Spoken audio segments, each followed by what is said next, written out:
gag, hurl, retch, spew, throw up, pee, regurgitate, and upchuck. The last thing you want to do after a good long run is throw up. And I'm going to show you how to have a successful run. I'm going to give some tips on how to run before, during, and after. Before you go on a run, you don't really want to be hungry during a run, otherwise your stomach's going to start to hurt and you're going to want to stop running, which is not really kind of what you want to do.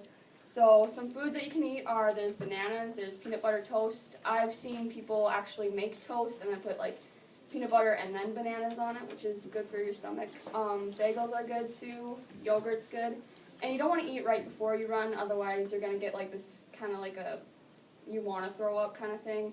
And that's disgusting. It's happened to me and it's really gross. And it's usually 1 to 3 hours before. It kind of depends on your body, and the more times you run, you'll get the hang of like when to eat and that. You're going to want to drink a lot of water. You're going to want to sleep too, because when you're tired and running, it's just more exhausting, because running is tiring already. You're going to want some good running shoes and flexible clothing. It kind of depends on the weather. If you're cold, long pants and a sweatshirt, and if you're hot outside, usually tie your hair back or whatever. And then when you actually do get running, you want to have correct running form. So this is my model for you guys. You're going to want to stay loose and have your arms at a 90-degree angle. And you want to swing them back and forth and not back like this or not like all the way down here. Otherwise you're going to start cramping right here. And that's the worst when you actually start running, because it's like, it has something to do with your lungs and it's really gross and disgusting. And whenever I go running, I don't go out for as long as like say marathoners do, which is usually like hours at a time. And I've heard that when you run for like 6 hours on end, you get hungry. And so if you do happen to go running for 6 hours, here are some foods that you could eat. You could eat, there's raisins, there's this stuff like energy gel, they come in little packets sometimes before cross-country races, people eat them. It's kind of weird, kind of like a Go-Gurt kind of thing. And then Starbursts are really good too, but like it's like a choking hazard, so you might want to like stop and walk. Don't like start choking. Back to the throwing up kind of thing. And then when you do get running, you don't have to like start out sprinting. You want a nice even pace. There's like this rhythm to it.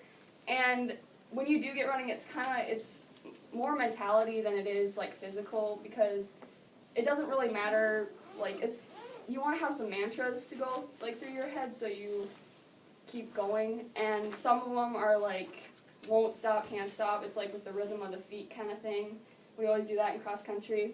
And then the thing with music is sometimes when you run with like headphones in, I used to have them really loud, and then one time I almost got ran over by a car. So, so don't have them too loud, it's pedestrian kind of thing. And then once you do get to the point where you are done, stretching is really good. There are different stretches. And since running is pretty much like straight cardio and it burns a lot of calories, stretching, there are like things like high knees to like help your legs get more loose. There's high knees, there's butt kickers, and then there's these things called inchworms. It's where you kind of just walk down and then I'll show you guys, I guess. You just like start out and then you go back down and then you come back up.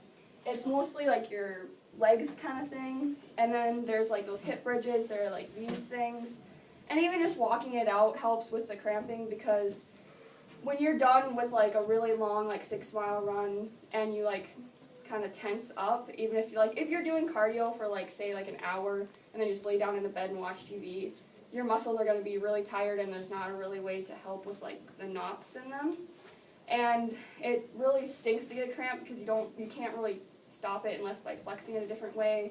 And I've heard that drinking more water helps a lot.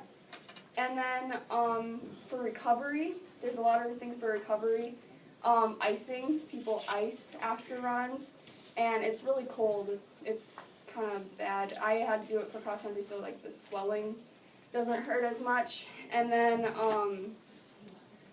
yeah, your muscles kind of, it hurts a lot. And then you want to start eating too, like nice heavy foods. They're like oats that you can eat. There's like sugar and stuff that you can put on those. Yep. And then there's like chicken. Chicken's good. Runners are known for like their pasta and their spaghetti and that kind of stuff. We always eat that the night before a race. And then hummus is really good. I don't know if you guys have had hummus. It's like you can eat it with like crackers or carrots and stuff. And then fruit is really good too. It kind of helps you with the carbohydrates lost when you run.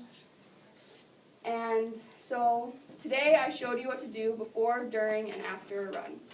And I hope to see you all out here this summer going for nice long runs. And just remember, you don't have to go fast, you just have to go.